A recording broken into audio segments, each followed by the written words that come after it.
get more. So when we come from the break, give a facial time, check comments, react to the comments, because guys, our line, Kemo, our line, we have a WhatsApp number.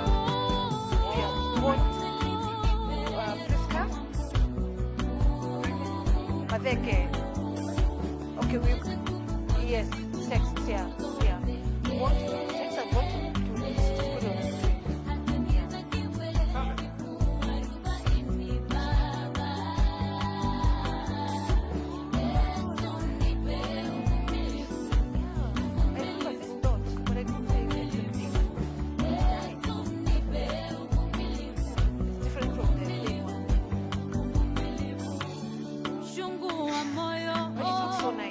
Ulinifanya nione umbali nami, ukweli ni kuwa uliposema hutaniacha kamwe, hivyo tu ndivyo unavyotenda.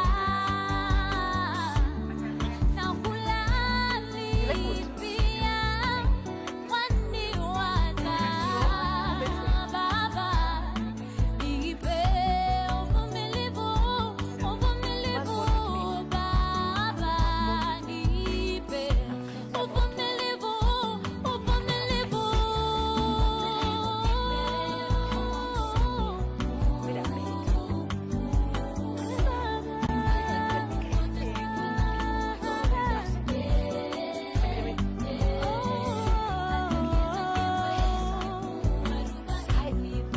Siku zangu zote nikungoje.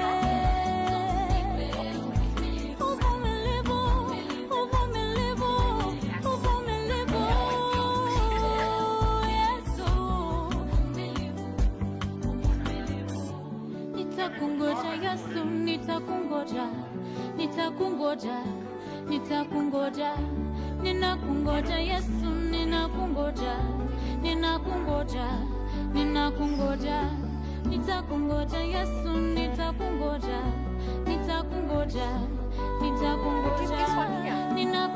Yesu, ninakungoja.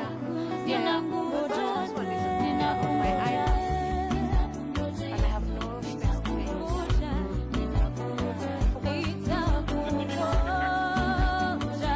but I can see you.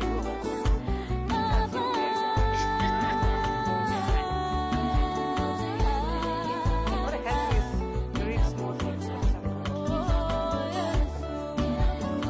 Let me go there.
afternoon and welcome to our Midweek Vibes. Today we have a very vibrant topic and a very vibrant team on set. And I'm so delighted to introduce them to you even before I introduce the topic. On my right, please introduce yourself. Okay, so my name is Lynn Adhiambo. I am a counseling psychologist and I am more than happy to be here. Yes. Welcome. So glad to have you on set today. Right. Hello and good afternoon. Thank you, Reverend Maggie, for having me today. I am Pastor Charity, and I'm really excited. Karibu sana, Yes, and thank thank you. you for hosting this show with me. And on my left, Hi, my name is Kevin Zavella, and I am the Media Director of Mamlaka Hill Chapel, Ruaka. wow, do you see how exciting this is? This is a Mamlaka production from beginning to end. Lynn is one of us here at our campus, and we are so delighted to have you. Karibu sana. Of course, Charity, is always with us, and such a joy to always have you. And Kevin, when he's not here, he's on that side making sure that we have something nice. So our topic today is personality types or personality traits. It's a topic of interest to all of you, I believe, as it is with me. And without further ado, I want to dive in and begin to understand why. What is personality traits? What is that? And why is it of interest to humans like us? What's the point even? Yes. Okay, so first I'll define for us what personality is. Yes. I am a firm believer of first understanding this thing that you're calling personality. What is it in the first place? This Yes. jargon, personality. And I'll go with my association, American Psychological Association. This is how they define personality. So it's the individual differences in characteristic patterns of thinking, feeling, and behaving. And another one is the combination of qualities or characteristics that form an individual's distinctive character. So it's just basically based on these definitions and many more you will see online. It's just a combination of thoughts, feelings, behavior, and its patterns of. So it's just Yes. not a one-off thing and then now you conclude, I think this is my personality. It's just patterns of specific thoughts, feelings, behaviors, and then now amazing people in the world decided to form tests and try to define to define and put those things, to name them. Yes. Because you'd notice Pastor Kevin is behaving the same way as Pastor Charity. But Reverend Maggie is behaving differently. Right. But Reverend Maggie is behaving like Lynn. But them also, there's a small difference with another person. So that's why people just decided to just, over time, they studied specific behaviors, thoughts, ideations, and then they decided, let's name them a personality. So that's, when we say this is my personality, it is a combination of all of those things into one now. Yes. And those are things that can be observed. Yes. Uh-huh. Yes. And most of them are actually observed. Yeah. It's just something that you observe on your own and others as well can see. Lynn sort of talks more than the average person. She's not like... Yes, we know. Yeah. We know. It's true. I'm aware. We have met you before.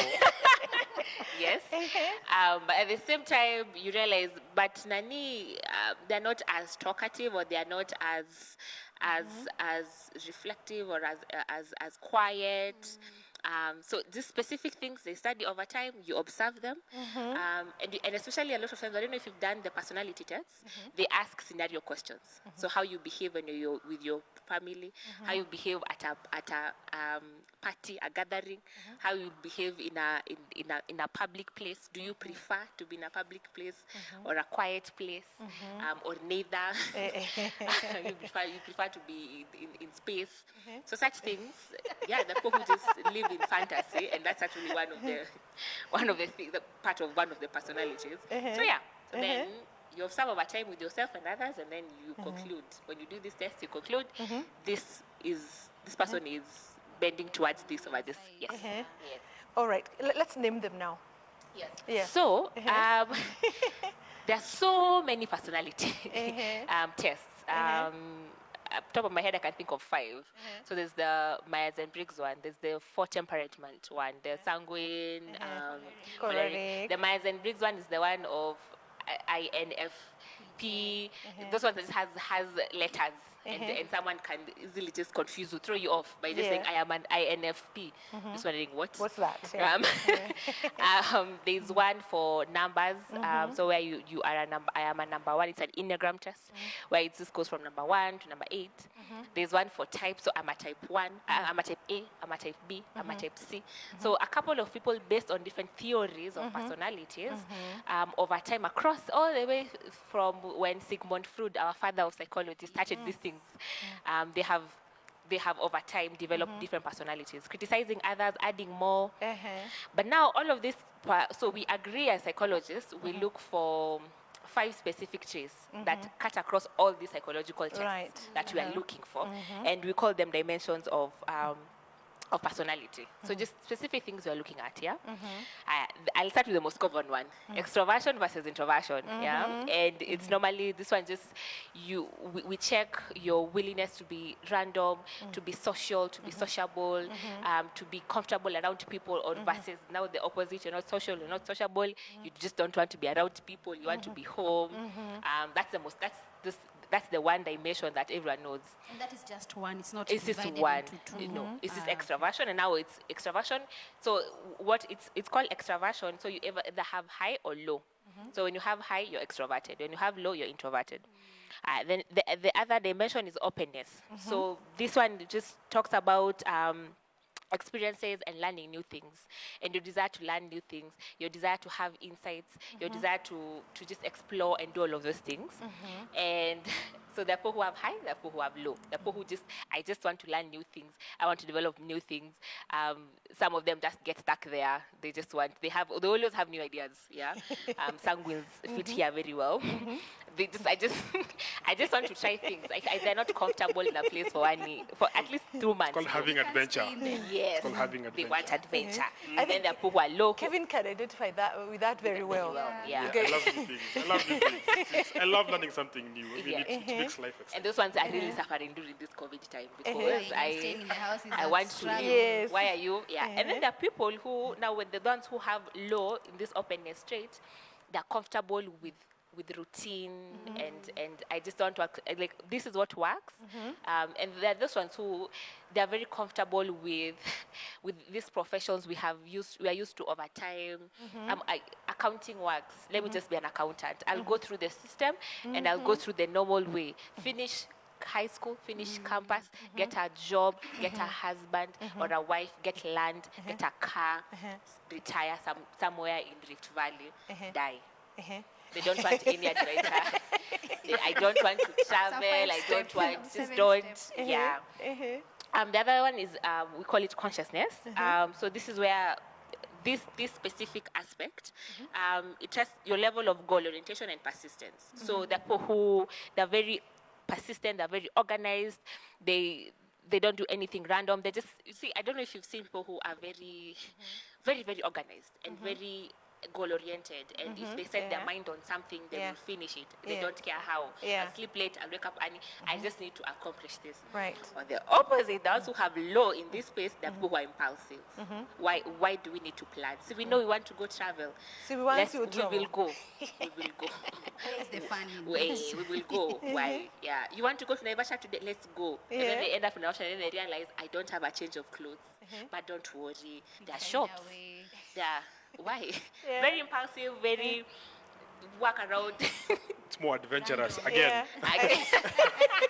And they can't be disorganized and not determined towards one thing.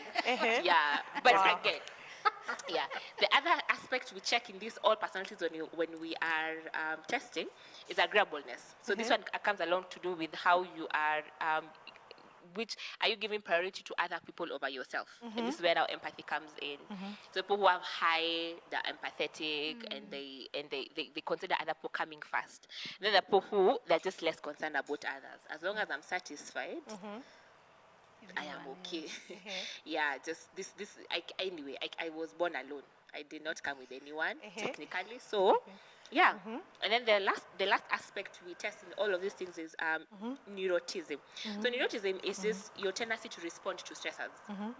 So every single time you experience stressors, so are you emotional or are you logical, or do you ignore it, or do you or even in terms of emotion, is it controlled?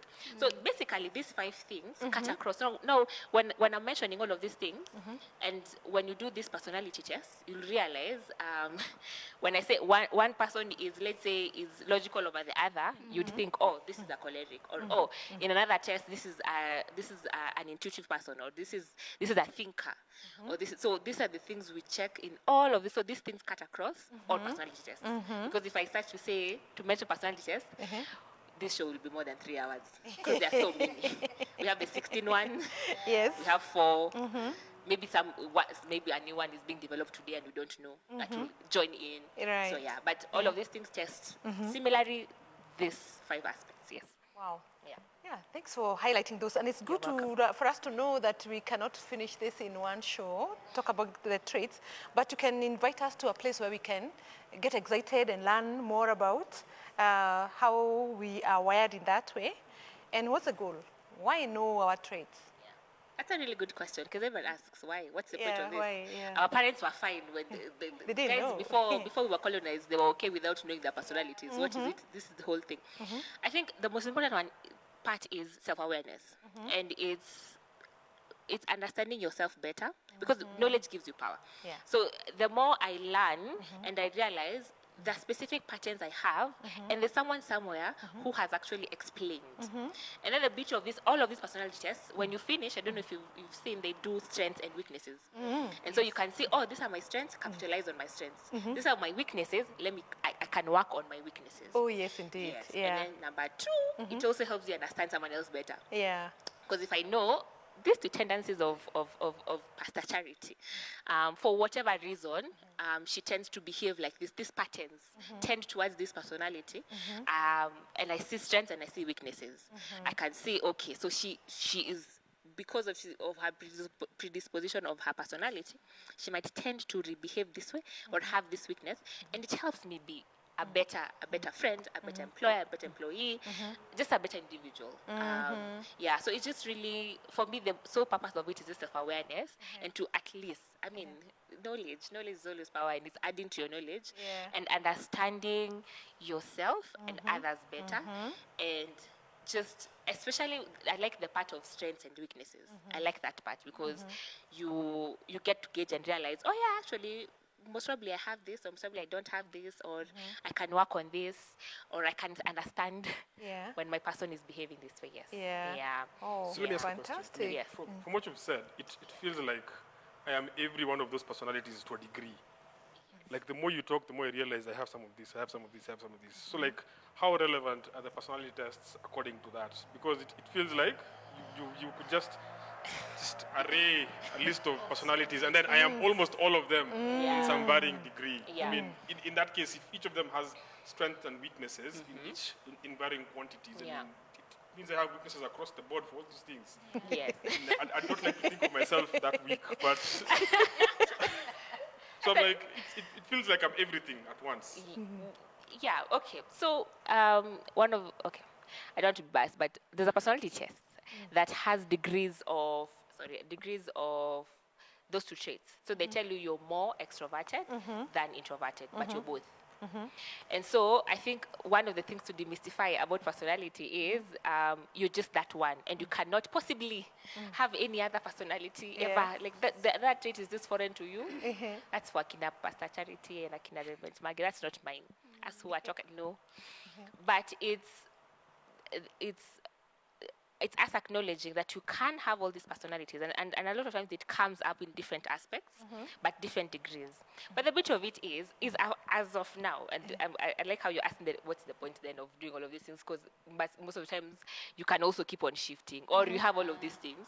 But the point of a personality test is just to show you you're more of this over this. So if you I can be empathetic, right? Or let's say I can be my approach to life is I'm a feeler, right? And another person's approach to life is thinking, right? So specific patterns, it doesn't mean now I'm just 0%, I never feel. It means now when in a given situation I tend to think more than feeling more, right? Meaning, ideally, then, according to those patterns, I am a specific personality. And that's the point of a personality test and a conclusion of, it's not saying, because you have this, you cannot have the other. It's just saying you have more of this, which now qualifies you into being a specific personality. Which now, the beauty of it is because if, let's say I'm a choleric, and I find specific strengths in being a choleric, but then because I tend to be, my approach to life is always thinking, a weakness comes there because it means there are spaces my instinct is to think first, then feel later, right? But it doesn't mean I can't feel, right? It's just there somewhere.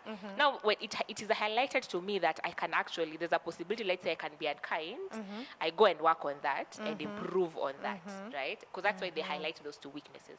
So the point of it, I actually feel like, and I actually advocate keep on doing the test, is it helps you as of now, presently right now as Lane, what patterns of qualities and characteristics do I have more? So those ones that I have more of, I am that personality. So because I am that personality at that specific time, I have specific strengths that I can use at that time, or specific weaknesses that I can work on at that time. I hope I've answered your question. So Yeah. is that governed by situations or circumstances that you find that if at this point I'm a specific personality, in a different situation or crowd or whatever, I can be a different one altogether? So meaning you can't say you're specifically just one personality. And even just to throw the question to you guys, it is really think. Do you find yourself being one personality? Maybe you can answer during a specific, like you just one person and one specific trait everywhere. So as you parent, as you are a wife or a husband, as you at work, as you're managing people in whatever spaces, do you find yourself being the same personality across? I think I can answer and say I think we are a little more dynamic than static, because life is also dynamic. We are organic. We are not stuck in one place. But I also realize that certain aspects of us need to come out at certain different times. For example, if I'm at home, I'm parenting my kids, I'm more of a nurturer. I'll be a disciplinarian. I may be more firm than when I am with my niece, because I want to endear my niece to myself.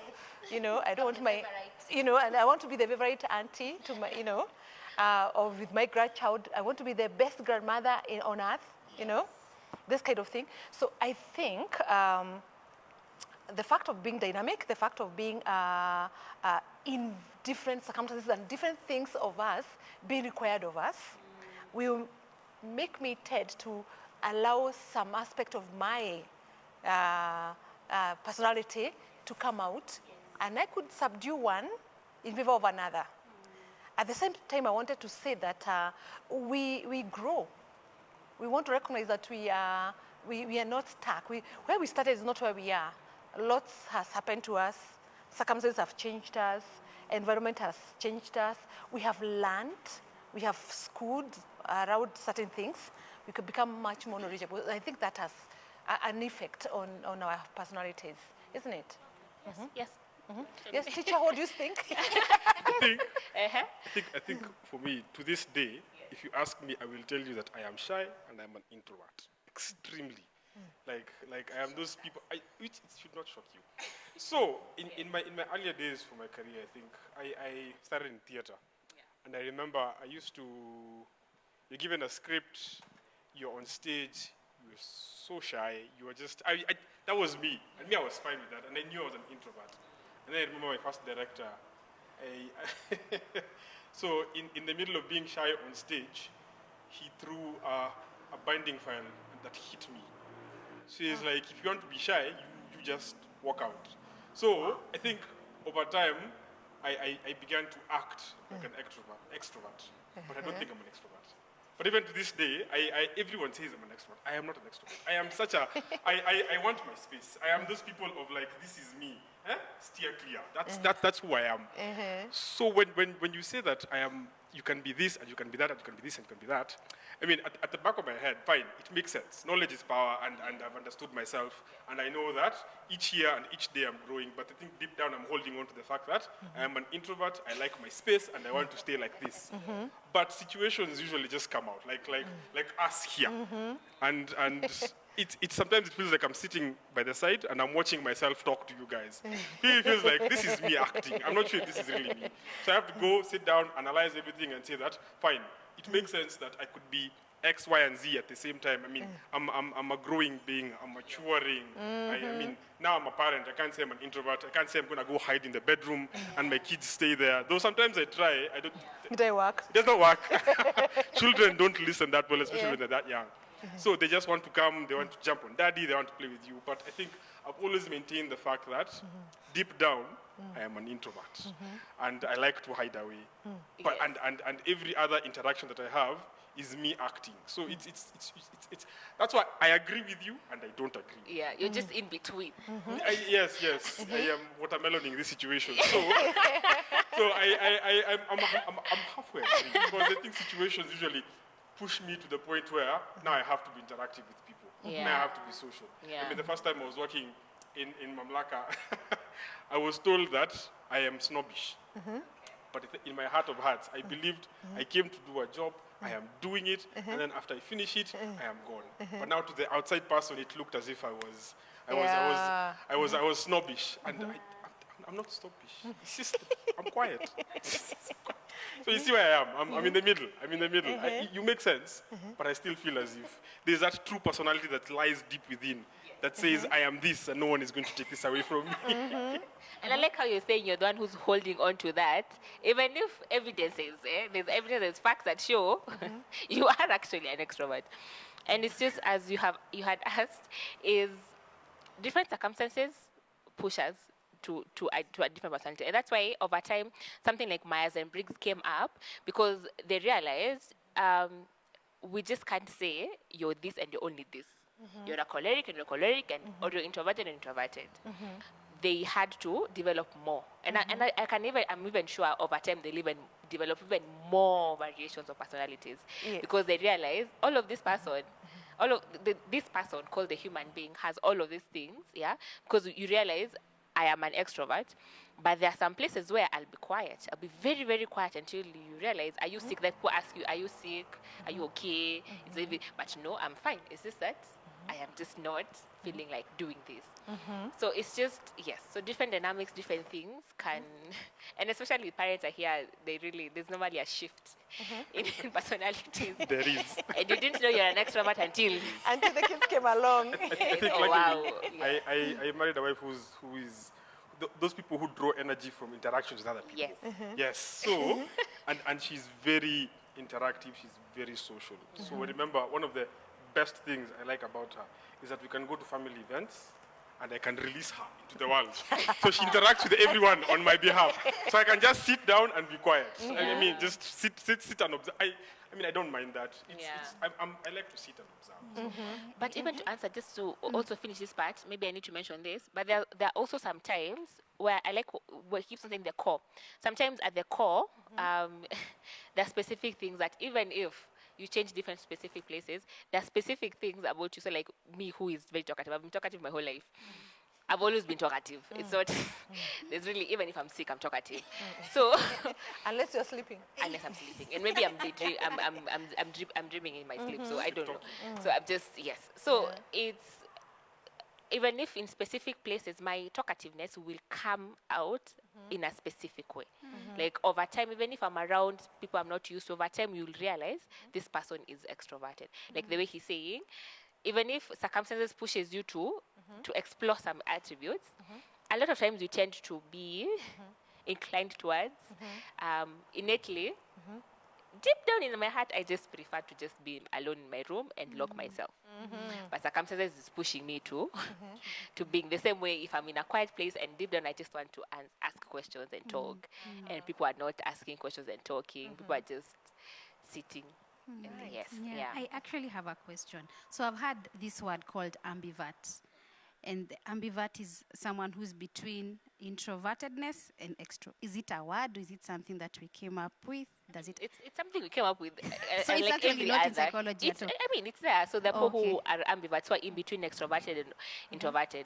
There's even omnivert. So someone who is, All of they can be both and very comfortable. Yeah, really? they can be very extroverted or be very introverted, and they're okay, which I find very strange. But yes, there are some people. The way I understand it, correct me if I'm wrong, is that if you drew a continuum, and this is 10 and 10 on this side, and in between is 1. So I can be either dominantly extroverted and recessively introverted, or dominantly introverted but recessively extroverted. So I have parts of both, isn't it? Yeah, I realize that. But I wanted to ask you a question. how is personality developed? That is the most common question: nature versus nurture. Especially those ones in the psychological field, we have those debates. It's still Right. going on even up to now. And the people who want to understand: am I born this way? Am I naturally just Yes. extroverted or quiet, or is it something I picked along the way? Now, I'll start with nature. So for nature, because now there we involve genetics and everything. So the only really literally what we base nature with is there's a study that was done a while ago with twins, and they were taken to different locations, and they ended up making the same decisions over time, and they justify maybe. I mean, if they did that, then because you see with twins they have the same genotype, but now to criticize that, we have twins in our lives who grew up in the same environment, same everything, but they're completely different. Yeah. But then at the same time, so like even with children, you can have children, same conditions, same, especially from 0 to 3 years, where they grow up in the same home, but they're completely different. Until you wonder, is it? And you just try to understand, yeah. So there's a little bit of nature. So for us, where we have concluded now is there's a little bit of both, but then there's no scientific conclusion of there's this specific gene that you have more of than this other person, which then predisposes you to being an extrovert or being an introvert. But due to evidences and some things we can say, we can't really ignore and say, what's wrong with this person was? I mean, someone who grew up in a very quiet home, but they're very extroverted, and you wonder, yeah. But then there's nurture. Now, nurture we have evidences of. And when we were doing mental illnesses with Margaret, and I remember she mentioned there are specific developmental stages and that someone goes through, and they have to adapt well, they have to maneuver those two stages well, or else they'll be fixated. Now, if they're fixated, it now ends up them having a combination of character. Remember, personality is just a combination of specific attributes. Then those two patterns conclude a given personality. So as you're growing up, so one we pick up. I'm sure you have 1 or 2 or 3 personality traits of two traits that ideally are your parents. Yeah, you behave. Someone tell you, you behave like your mom. You behave like your dad. You behave like your caregiver. And then sometimes it's sometimes trauma. So you can go through a specific traumas in life, then lead you to have the extreme version of of your personality. So sometimes, let's say you are a talkative girl, you are a quiet person, and then let's say you grew up in an emotionally abusive home, so you do not have rights, you don't speak, right? So 2 things can happen. You can grow up and just don't speak, end up being a very quiet person, and just develop that over time. And you can see that even a lot of times in my sessions when you ask someone who says they feel like they cannot express themselves, I'm not assertive, and all those things, when you trace it back, it's every single time they were toned down. You're too talkative, they were suppressed. The opposite can happen. And because I didn't have rights, all of a sudden after now you get to independence in university or even away from home, you're the most extroverted person ever. Because I, like myself, I had a very strict dad at home. At home, I wasn't as talkative. But outside there, people knew my name. People knew who I was. Wow, thank you so much. I think we want to take a short break. Let's take this break, and then when we come back, we can explore more about the impact, greater impact of especially religion or Christianity. How does it affect our personality? Do we stay stuck, or does it help us change?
majeshi, ninapenda kukaa nawe. Maskani zako zapendeza, nazikondea kwa shauku kubwa. Heri siku moja mbele zako kuliko siku elfu mbali na wewe. E Bwana, nguvu na msaada wangu, takupenda daima. Moyo na mwili wangu Bwana vyakulilia Mungu wangu, na heri nikose vyote Baba, lakini nikupate wewe. Heri siku moja mbele zako kuliko siku elfu mbali na wewe. E Bwana, nguvu na msaada wangu, takupenda daima. Heri siku moja mbele zako kuliko siku elfu mbali na wewe. E Bwana, nguvu na msaada wangu, takupenda daima.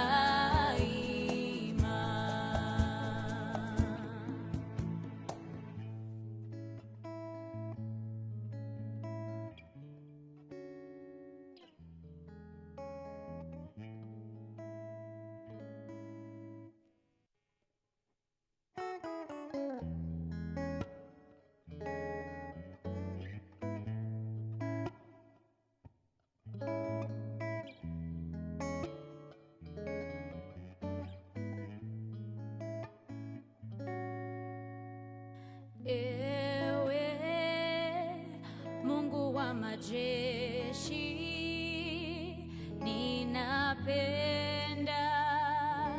kukaa nawe.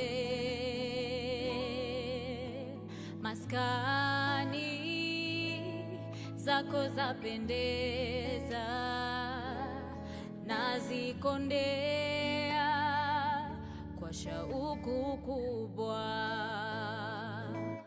Heri siku moja mbele zako kuliko siku elfu mbali na wewe.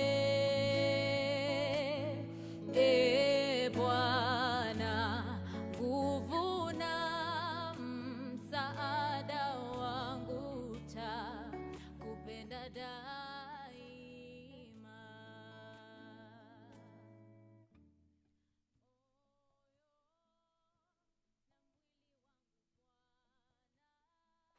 Welcome back. Thank you so much for staying tuned. We are enjoying this conversation together with you. We believe you are benefiting, and thank you so much for giving us your feedback. And we have a telephone, we have a line we can use, and it's going to be there on your screens. Please send your comments. If you have something personal that you want to follow up on, please send it.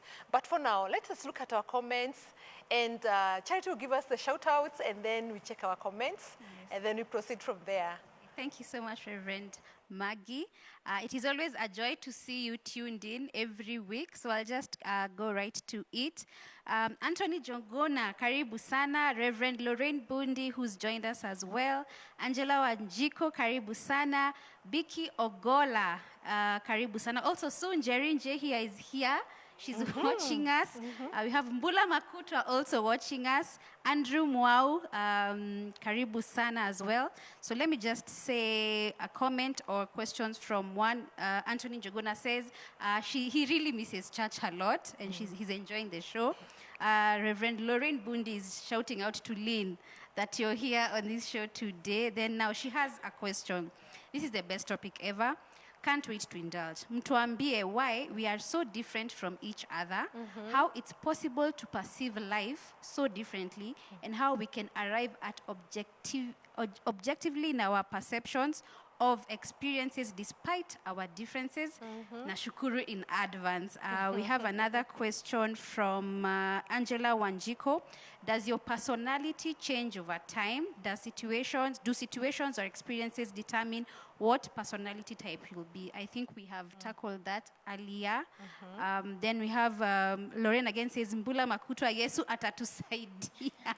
Atakusaidia, and we'll keep praying for you, Reverend Lorraine. But thank you for joining us. It is always a joy to have you. Can I answer briefly Yes.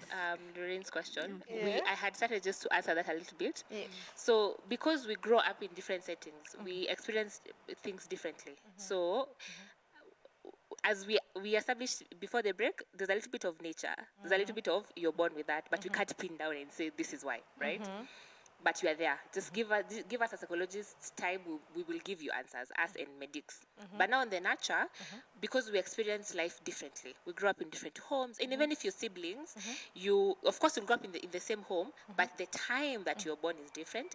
The people, the friends you have are different. The schools you go to, the classes you go to are different. So over time, we pick up, and that's why one of the ways we develop our personalities. And now the aspect I had talked about fixation. So sometimes different things happen to you that will predispose you to having a specific personality type, either being aversive or being conforming to that, so that at home things were harsh, things were hard, but I got a specific combination of things that made me be comfortable and be okay and survive. And so that's how I look through life, because again, life will offer different stressors. So we are significantly different because our experiences are actually very, very different. Even if you live in that house, it's just so different. The time you're born, even twins, they experience things very differently. And establishing that is very key. And of course, yeah. So just to answer part A, I guessing, or A1 of her, because she has so many questions, is because we experience things differently and we pick on things and values and all of these things differently from different homes, from different things, we will tend then to have specific personalities, either reacting to what we experienced, or conforming to what we experienced, or this work does not work. Margaret, the other time when they're doing mental analysis, did a really good job at going through the stages. So sometimes it's a fixation from your end. Sometimes it's a specific stage that your parents or your environment was not handled well. So you ended up picking a specific behavior that helps you manage this. Sometimes a very simple example is we're more quiet because at home, a specific stage where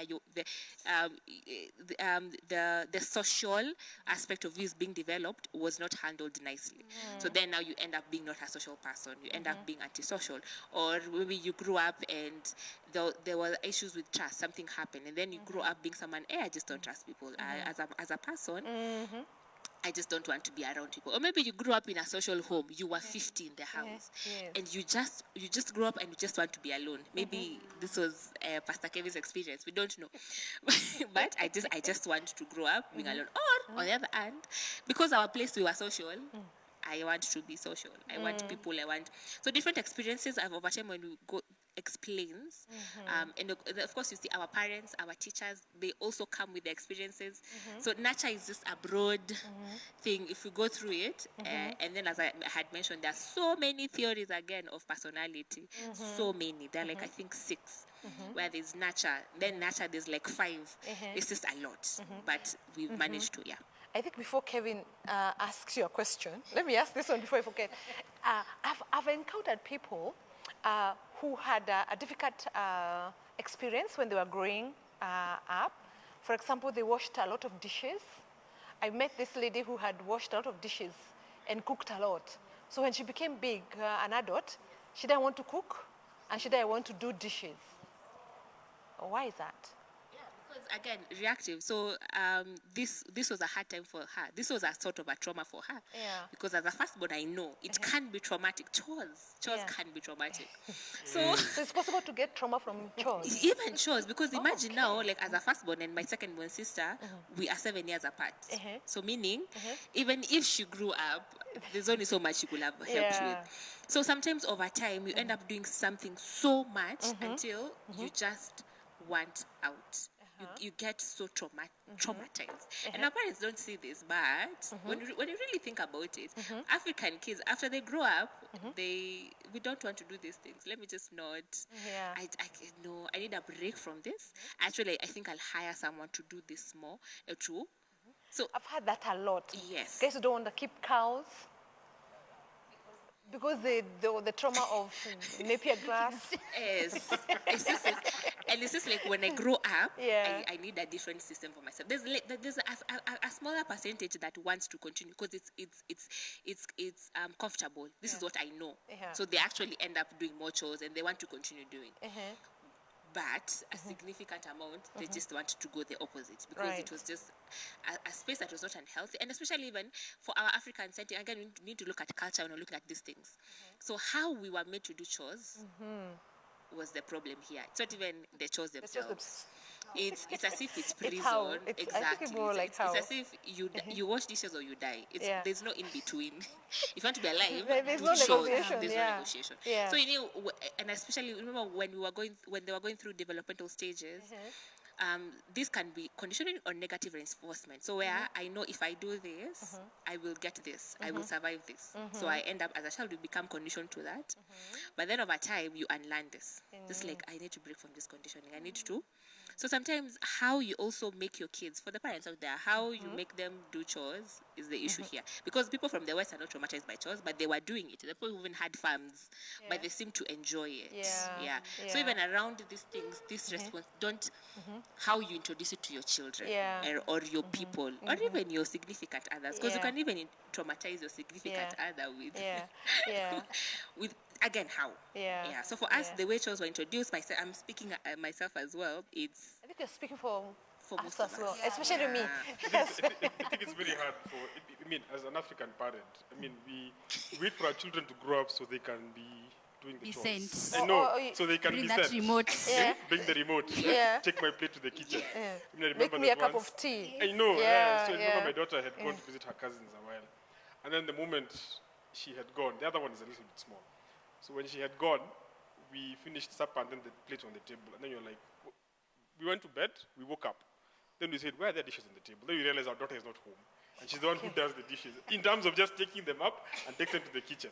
So we decided, so it doesn't become an issue where she grows up and she doesn't want to do dishes. We have an incentive where we buy you a lollipop, or the fabled Kinder Joy, which is just insane. Or, you know, things like that. Just, so we don't traumatize her. So I think we just give her that. And even teaching the principle around chores. You can, because you see, for us, we were not taught the principles of this. Our parents were teaching us really good principles, but we didn't know what those things were because you explain. Yes, you're just really. Your introduction to chores is just like, okay, am I supposed to pay for being in this house? But then when you explain the principle, child actually grows and knowing this is my parent teaching me responsibility. So again, I guess for me it's just the how. So I have a question. So in terms of personalities, I mean, someone could grow up and say, I am like this, and then you do a personality test, And then when you do the test, it confirms that you are this kind of a personality. So you say, because I'm like this, I will continue doing this. So it's my habit. See, I've done the test and it said that I am like this. So I can go on doing all the things that I do. I mean, is anything wrong with that? Because see, the point of the test is self-awareness. Now I am aware I am like this. So I'm okay. I have a name for it. I can actually. continue doing what I'm doing. Listen, don't come into my space because I'm like this. This is me. This is who I am. Take me as I am. Yes. Take me as I am. I'll go. I'll start by saying identity is not personality. And I think we mix those two, right? So I do the test. It tells me you are this. It tells you you are adventurous, you're a sanguine by that extension. And so you become a sanguine, yeah? But then what we don't understand is that is a combination of traits and some behaviors that we conclude you're a sanguine. But is that who you are? And it's a combination of identity. Because you see, personality is part of identity, but it's not identity. And this is something we mix a lot. And so I do this test, it affirms me. And then I look around, like, yeah, this is me. This is who I am now. I am a choleric.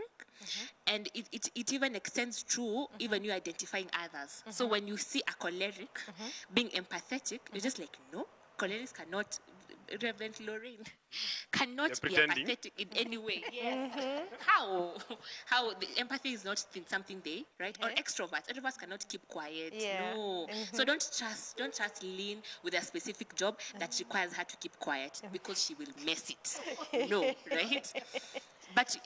But then, ideally, when you really think about it, personalities, first, there's a genetic bit of it, yes, but there's a part that you really pick from others, right? And so when you walk around and say, actually, even before I continue with that, when you do your personality test, they normally have a section for strengths and for weaknesses. Now, I'll give an analogy. You watch the news and then you're told, tomorrow there might be rain. You say, now I know. And then the next day you don't carry an umbrella.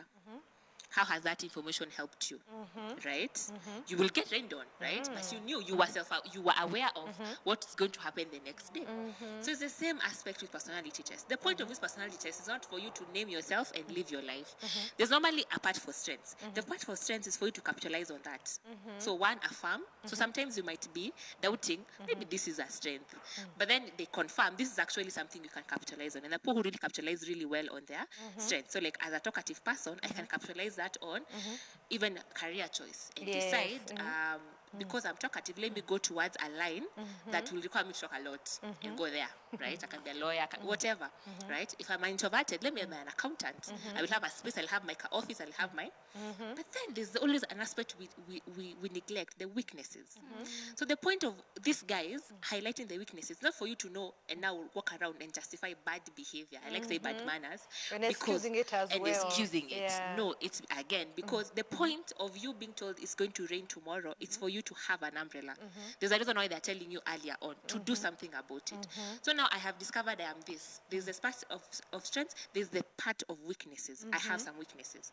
And the beauty of it is, in the psychological world, when you come to therapy, we have techniques for that. We have techniques to help you with these weaknesses that you might have. Right. So that you don't walk around and say, this is me, and this is what I do, and so this is who I am. And even just to pitch in a little bit and say, we also need, because I know we'll probably talk about this more in future, but there's specific attributes we attribute to specific personalities. And I liked how you asked me before, how comes cholerics tend to be self-aware and others are not, right? Or how comes this specific trait, introverts, they tend to be empathetic, phlegmatics, they tend to be empathetic and others are not. And my cry to everyone is, let's have these traits above these personalities. So because I think we box ourselves and we box even things without having definitions. I'm a fighter for definitions. So when you look at a word like self-awareness, it's actually just getting knowledge and information about yourself. Now, because people who are cholerics, we are more vocal, right? We will tend to look like we are self-aware, right? Because when circumstances comes, we are not scared to express those things, right? That doesn't mean the other person who's not similarly expressive isn't self-aware. They are. So we try to box assertiveness into a given way. Assertiveness only just means you have to stand and speak your mind and shout. So if you're not doing all of those things, you're not assertive. But you can again express assertiveness in other ways, right? You can write. If you feel uncomfortable speaking, there are people who have actually spoken their minds to writing. Even during the colonial times, fight for racism, all of those things, there are people who are very vocal in their writing. They did not march, they did not walk, but they were very, very vocal in their writing and other ways of doing this. So I think it's one, establishing your personality identity is very different. Personality is part of it, but you can't walk around and say, hey, I feel affirmed. I think this is it. And every bad behavior now, right? It's officially excused. I have no control over this. I don't know what to do. And I think it is even sadder now. Let me bring in Christianity when we justify these things now and say, I have no control over this because of my personality. I am more predisposed to unkindness. And so just please bear with me, be fellow believers.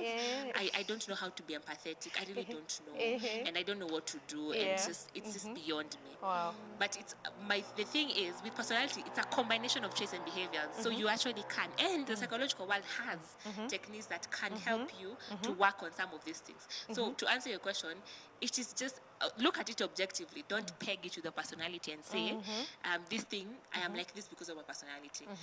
Take that attribute aside. That is a bad behavior. Whether people in that personality tend to do it or not, it doesn't negate the fact that it is just a bad behavior. And the bit of it is you can do something about it. So settling in and saying, this is who I am. First, that's not who you are, because that's not your identity. Yes, exactly. It is part of your identity, but it's not your identity. Yes. Excellent. Yeah. I think, Kevo, you wanted to say something? Yes. And our time is really moving. So, as a Christian, let me just say this, then we tie it together. Because we are Christians, we know the role of the Holy Spirit in the life of a believer and how that changes everything, including perspective, including behavior, and we can no longer have any reason to excuse bad behavior or even sin. So with that in mind, I want you to go ahead and share what you wanted to say and give a parting shot, because we're going to end up. Yes, our time is so gone.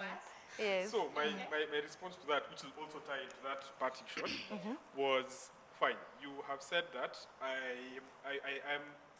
I'm using the personality test to reinforce my bad behavior. Fine. We have determined that I behave badly, and I have done the personality test, and it says that I am like this, so I'm okay with it. Now, the next step of asking the person to change his situation, I mean, if you were to say it's someone who is introverted, it's a very big challenge for me to be able to step out of my space and try to interact with people or try to do this. Or if I'm very vocal about something without particularly having that whole empathy thing, it's going to be a very hard task without the essence of introspection. Which I think is which you're going to say that. So I think it's a very, it feels like a very big. You can't. I sit, I do the test online, and then I discover that I'm like this. Then I say, you know what? It's fine. This is who I am. I'm going to move on with life. So that tendency. I mean, now this is speaking strictly if you're not a Christian and you're particularly comfortable in your own skin. I would move on and I would just live life as I am, and I would not be bothered. I mean, if you're bothered with my so-called bad behavior or bad manners, you just find other friends. But I think for Christians, at least this is on to the parting shot, I think for Christians, the fact that Christ says to adopt his identity. And if I am to quote, rather to reference Reverend Louis' sermon from last week, I mean, to use the word from a sense of, as a mirror. It's like a mirror to constantly assess yourself. I mean, it's a lot of work. It's a lot of work. The person who wants to blasé like me would feel like, you know what, if I look at the personality test, then I see that I'm like this, then the word of God says I should do this, I feel as if I should just avoid the personality test. I just move on as I am, so I don't do this work. Because to be honest, it's a lot of work to sit and introspect and tell yourself that, you know what, the word of the Lord says this about me, and I need to be able to change, and I need to constantly remember that I need to assess myself every single day to the point where I am trying to be Christ-like in one form or the other. I mean, that's effort. That's I mean, speaking for myself. Yes. It is effort. Sometimes when you introspect and you look at yourself, some of these bad behaviors we enjoy. It's, to be honest, you enjoy, and it's very hard to be able to get to a point where I need to change. So I mean, if I was to if I was to reference the sermon, I would say it was a very big challenge for me to be able to sit down and say, you know what, as in I will intentionally look at this, I will intentionally try to adapt a more biblical point of view in terms of my personality, in terms of my growth, in terms of how I interact with people, in terms of being empathetic and the like, I would say. I think, I mean, the sermon for me was a very big impact in that respect. Yeah. Oh, fantastic. Thank you so much. I think we will come to Charity first, then we come to Lynn.